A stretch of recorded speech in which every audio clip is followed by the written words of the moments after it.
Fala galera, tudo bem? Eu sou o professor Leonardo Nascimento e eu queria falar hoje para vocês um pouco sobre os efeitos analgésicos possíveis com as manipulações vertebrais. Eu já falei de alguns estudos desse autor aqui, de um desses autores desse estudo aqui, que fala sobre manipulações cervicais, os riscos de manipulações cervicais e quando a gente deve manipular a coluna torácica quando o paciente tem uma dor cervical. Você quer saber mais sobre isso? Vai lá na websérie Manipulações Vertebrais, que eu explico todos esses passos. Agora, hoje eu vou falar para vocês o seguinte: como a gente pode medir os efeitos analgésicos das nossas manipulações? Eu vou mostrar um estudo que fez exatamente isso. Beleza? Antes de continuar, quero que você se inscreva no canal, ative as notificações e comente aqui o vídeo e envie esse vídeo para quem você acha que precisa saber essas informações sobre efeitos analgésicos das manipulações vertebrais.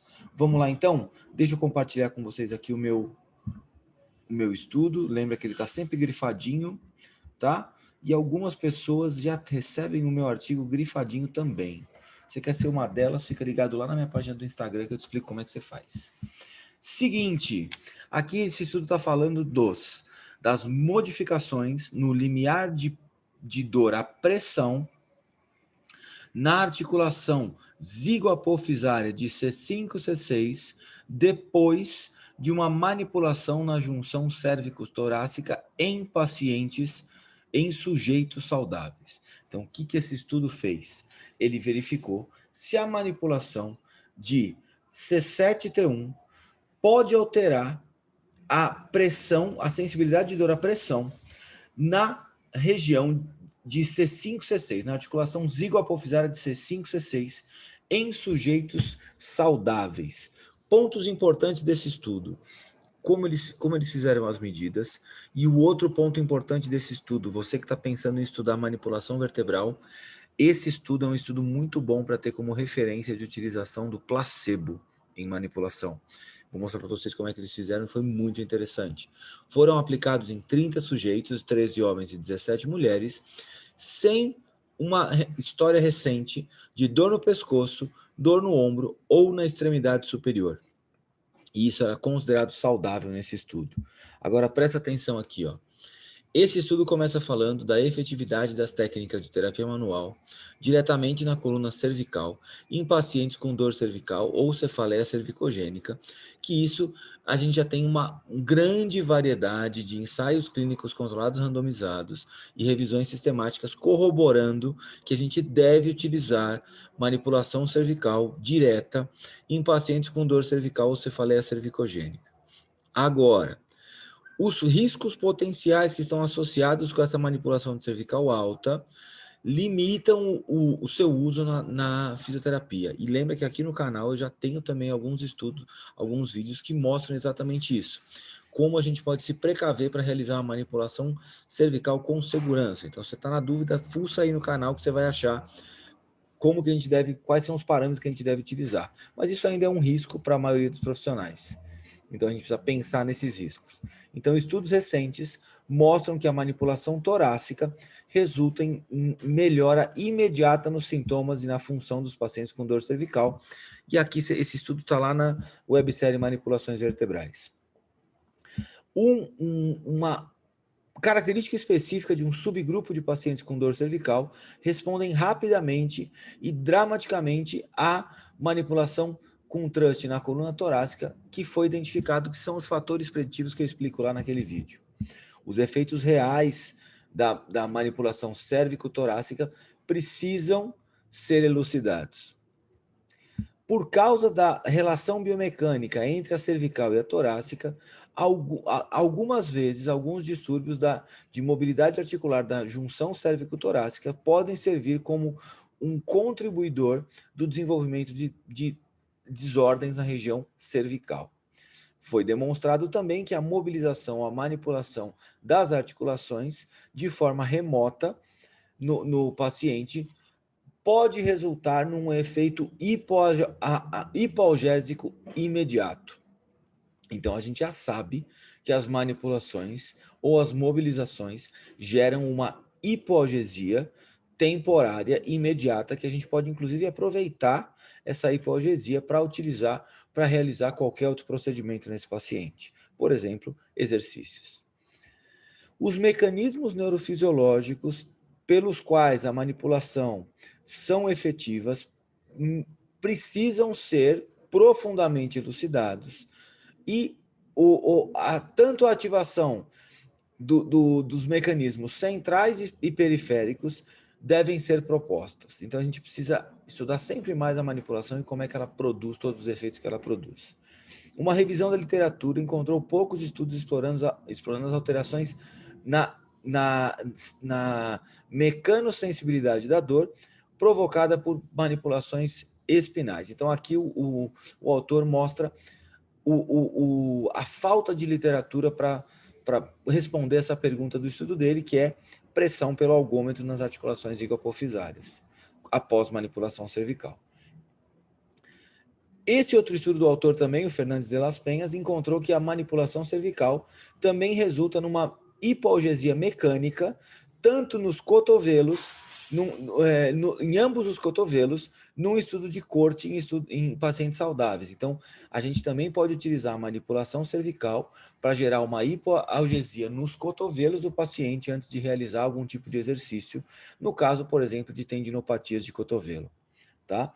A habilidade da manipulação cérvico-torácica resulta numa hipoalgesia nos segmentos cervicais. Ainda isso não foi investigado de forma mais profunda. Quem eram os sujeitos desse estudo? 30 sujeitos assintomáticos, 13 homens e 17 mulheres, com idade entre 19 e 35 anos, uma média de 26 anos, que foram recrutados da população geral. Os voluntários foram excluídos se eles apresentassem qualquer uma dos seguintes critérios: alguma contraindicação à manipulação, aversão a contato manual durante o exame físico, sintomas da coluna cervical, cabeça ou extremidade superior, história pregressa de whiplash cervical ou cirurgia da coluna cervical, pacientes que receberam tratamento manipulativo na cervical ou na coluna torácica nos últimos 12 meses antes do estudo, e pacientes que tinham o teste de flexão, de extensão e rotação positivo, que era uma contraindicação à manipulação. Não é só ele que a gente usa, a gente já sabe disso, porque são 14 sinais e sintomas, mais o teste de Klein ou o teste de extensão e rotação, além de utilização regular de analgésico e anti-inflamatório, porque isso pode mascarar a percepção de dor à pressão. Como é que foi medido esse limiar de dor à pressão? Foram medidos em ambos os lados da articulação zigohipofisária de C5 e C6 com um algômetro. Como é que era feita a manipulação cérvico-torácica? A manipulação cérvico-torácica é usualmente aplicada na área de restrição lateral de C7 e T1. E aí que interessante, vir aqui olhar a imagem da manipulação do estudo, e aqui eu tenho um colega realizando essa manipulação, porque o Fernandes de las Penhas trabalha na mesma escola que eu, e esse que está executando a manipulação na cervical aqui, na região cérvico-torácica, é um grande amigo, Luiz Palomec. Um grande abraço, Luiz Palomec, se você for assistir esse vídeo, comenta aqui também, tá? Então aqui era como realizada a manipulação cérvico-torácica. Se você conhece também o Luiz Palomec, comenta aqui no vídeo, tá? A intervenção placebo que eu queria falar para vocês. A intervenção placebo consistia no seguinte procedimento manual. O terapeuta simulava o procedimento manipulativo, mas sem colocar a tensão do tecido ou fazer nenhum tipo de thrust. Essa posição era mantida por 15 segundos e a intervenção placebo foi aplicada no mesmo lado do procedimento manipulativo, que foi feito numa seleção randomizada. Protocolo do estudo. Você viu como utilizou o placebo legal? Ficou na posição da manipulação por 15 segundos. Ou seja, e não colocou tensão nos tecidos e não deu impulso de correção. Isso é uma boa utilização de placebo para manipulação. Tem muitos estudos de manipulação que usam, por exemplo, ultrassom, e não tem nada a ver o procedimento com o outro. Então, você não vai conseguir ter um efeito similar do placebo nesses casos. Os participantes passaram por um exame ortopédico que verificava se eles eram realmente saudáveis e nenhum histórico de dor no pescoço, no ombro, na extremidade superior. Eles não tinham nenhuma, não podiam ter utilizado analgésico anti-inflamatório por aproximadamente 48 horas antes do estudo e nenhum tipo de exercício na extremidade superior ou na coluna cervical devia ser realizado 48 horas antes do estudo, porque a gente sabe que o exercício também pode ter um efeito analgésico nessa região e vai modificar os dados do estudo. Eram realizados 3 grupos. Grupo experimental dominante, que eram os participantes que receberam a manipulação direta do lado direito de C7T1. Grupo experimental não dominante, que eram os que receberam a manipulação com trust no lado esquerdo, porque todos os participantes do estudo eram destros, tá? E a manipulação placebo, que foi essa que eu descrevi para vocês, esse procedimento placebo. Resultados, vamos lá entender.